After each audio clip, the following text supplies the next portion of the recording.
É um susto, né? Nossa. Imagina você, ainda mais nesses últimos tempos, né, de desemprego, você batalhando uma vaga, finalmente você desbanca um monte deles e consegue essa vaga e pouco tempo depois, talvez muitas vezes até mesmo dentro do contrato de experiência, essa pessoa é demitida. Qual que é o sentimento dos seus clientes nesse momento? Me conta. Nossa, de muita frustração, Imagino. né? Porque tem muita expectativa numa oportunidade de emprego. Tem sonhos envolvidos, né? Planejamentos, Claro. expectativa, e aí não dá certo. Principalmente essa pessoa vem de um tempo de desemprego também, né? Que difícil. Puxa. É hora de avaliar o que aconteceu, né? Com certeza. E eu acho que no meio disso tudo é uma avalanche, né? Porque como você disse mesmo, isso acaba desencadeando. Ninguém é uma pessoa só, né? Você é físico, você é emocional, Sim. você é espiritual e você muitas vezes está ali na liderança do sustento de uma casa, né? Você é a principal fonte de renda, seja casado ou não. Eu imagino o tamanho desse susto. Agora, como é que as empresas, elas trazem essa notícia? Sempre ela vem com uma justificativa ou com uma causa? A pessoa que é demitida, ela sempre sabe o porquê? Queria que você contasse um pouquinho. Pois é, deveria saber. A expectativa de entender o que aconteceu sempre é muito grande. Mas nem sempre a gente tem pessoas no RH preparadas para dar o feedback. Verdade. Então, muitas vezes é o chefe imediato que fala sobre a demissão e diz apenas que a empresa está se reestruturando, está passando por mudanças, talvez só isso. Agora, seria ético e muito profissional que essa pessoa tivesse uma devolutiva, porque provavelmente, se não é questão de falência, que pode acontecer, a empresa passar por falência, uma reestruturação grande via processo de consultoria, e demitir pessoas que foram recém-contratadas. Não sendo por isso, o motivo quase sempre é comportamental. Entendi. Porque as pessoas são contratadas pelas suas competências técnicas, mas são demitidas pelas questões comportamentais. Relacionais, comportamento no geral. Então, vale a pena receber esse feedback, porque nem sempre eu tenho uma boa leitura de mim. Porque, às vezes, você está falando isso, é bem verdade, da pessoa não imaginar, mas eu fiz um processo seletivo, eu desbanquei, entre aspas, outras pessoas, né? Eu sou uma pessoa qualificada, mas não se dá conta de que só no dia a dia é que vai provar sua capacidade emocional, de relacionamento, de entender ordens, né? Verdade. Uau. Respeitar hierarquias. Não é tão simples assim. Então, sem esse retorno, muitas vezes a pessoa se sente perdida, porque ela não entende o que aconteceu. Não é todo mundo que consegue fazer uma autoanálise. É difícil olhar para dentro da gente, muito difícil. Reconhecer os erros e tal. A gente recebe, assim, vários temas com vários psicólogos também aqui no programa, falando sobre a perda, né, de alguém, de uma pessoa. E a gente percebe que sempre o primeiro conselho desse psicólogo é que o primeiro momento, assim, a primeira etapa para se curar é aceitar o luto. A gente pode empregar isso por esse funcionário também? Aceitar que foi demitido para trabalhar melhor com essas emoções? Sim, não é tão fácil esse processo de aceitação, não é.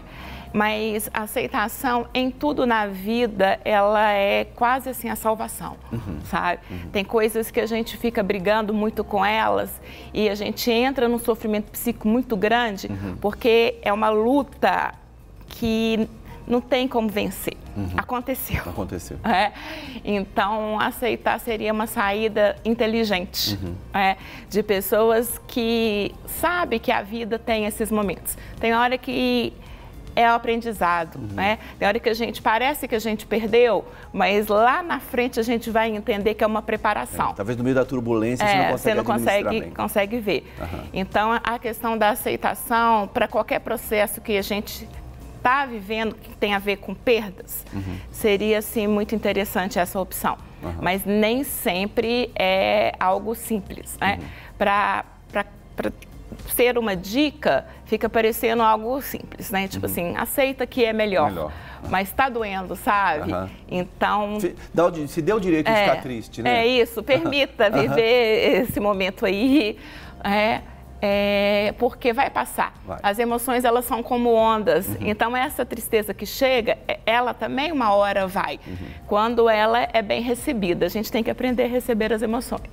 Ajudaria muito se a empresa sempre desse uma justificativa. Seria Não o ideal. havendo isso, Andréia, existe uma forma de, mesmo informalmente, de o funcionário pedir isso?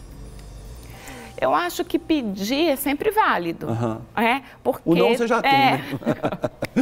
Saber o que aconteceu é até uma atitude madura.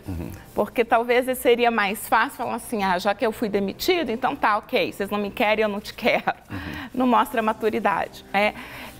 Eu sempre falo com os meus clientes e com os meus alunos da faculdade também, que a gente sempre tem que chegar bem e sair bem também.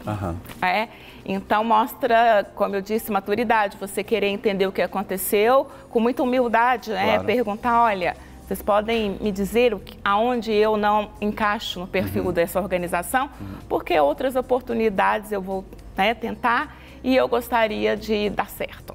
Eu estou investindo nessa carreira e para o meu crescimento é muito importante saber o que aconteceu. Se assim a empresa não quiser, as empresas às vezes têm muito medo de dar feedback por questões trabalhistas. Entendi. Então, ela se resguarda um pouco nessa fala, porque hoje em dia a gente está num momento um pouco delicado. Verdade. Assim, tem que ter cuidado com o que se fala. E outra, e muitas vezes, como a própria Andréia disse, existem várias causas, né? Como a própria, às vezes, a notícia da falência da empresa, ou o fechamento de um departamento específico, ou muitas empresas funcionam em prol de alguma coisa. Por exemplo, eu tinha um conhecido que trabalhava numa montadora e aquele modelo de carro deixou de fazer, a equipe toda foi demitida. Verdade. Então, existe esse tipo de coisa. Eu me lembro que aconteceu comigo uma vez que eu batalhei muito uma vaga, e eu consegui essa vaga. 2 meses depois, a controller que estava acima de mim falou, Uli, na verdade é o seguinte, eu arrumei, eu fui promovida, eu consegui uma outra vaga e você é um cargo de confiança meu aqui. Então, provavelmente, o novo controller vai trazer o seu cargo de confiança. Eu quero que você vá comigo para outra empresa comigo. Então, foi uma coisa assim muito clara dela. Eu quero que você vá. Então, eu desliguei dessa empresa e fui para outra empresa. Mas nem sempre você tem esse feedback, né, André? Nem sempre. A gente tem um roteirinho aí com algumas coisas que podem ajudar e eu queria que você fosse comentando cada um deles para a gente ajudar o nosso telespectador. Com certeza algum deles você já comentou alguma coisa. O primeiro deles você já falou. Vou só pedir para colocar na tela só para a gente seguir a sequência aqui. Aceitar o luto, né? Aceitar a notícia aí que pode ser triste, que pode ser traumática. Eu acho que fica mais fácil para você passar para um próximo desafio. Com certeza. Legal. Vamos ver o próximo. Assuma o momento. É algo novo, é uma surpresa. E a pessoa tem que continuar, né? O que acontece? É muito comum algumas pessoas viverem do passado ou do futuro. Então, essa questão de assumir o momento, viver aquele instante, é fundamental. Porque não dá para ficar, tem até aquela expressão assim, chorar pelo leite derramado. Não dá. E também ficar imaginando como seria se eu continuasse lá. Tem muita essa fantasia, Verdade. né? Nossa, mas como seria se eu tivesse? Eu poderia construir uma carreira, eu poderia me dedicar, sendo que o que se tem é nada, acabou. Então, agora a ideia é, deixa eu me erguer, olhar para dentro de mim, refazer meu currículo, analisar o que eu posso colocar aqui, aumentar os meus contatos, entrar na rede, falar que eu estou disponível para o mercado, começar tudo de novo, porque nem sempre a questão é porque você não é o perfil da empresa. Na verdade, muitas vezes acontece de não ter a sintonia fina. É tipo um namoro, Você está meio encantado com aquela pessoa, né? E depois, na hora que se conhece, são duas pessoas bacanas, mas que não têm projetos comuns para compartilhar. Então, a empresa é muito assim. Tem empresas que talvez são mais burocráticas, tem empresas que são mais tecnológicas, mais modernas. E se eu tenho, talvez, um perfil diferente disso, eu não me ajusto àquela organização. Não quer dizer que eu não tenha competência. Isso é muito interessante dizer para quem está me ouvindo. Porque a sensação é sempre assim, aonde eu falhei. Talvez não é Atribui que falhou, culpa, né? é que existe uma cultura organizacional, um jeito de ser empresarial que não necessariamente tem a ver com você. Então, talvez aquele mal que vem para bem. Nessa de... Para receber todas as novidades do canal, inscreva-se e se curtir o vídeo, clique em gostei. Aproveite para acompanhar a Rede Super nas redes sociais.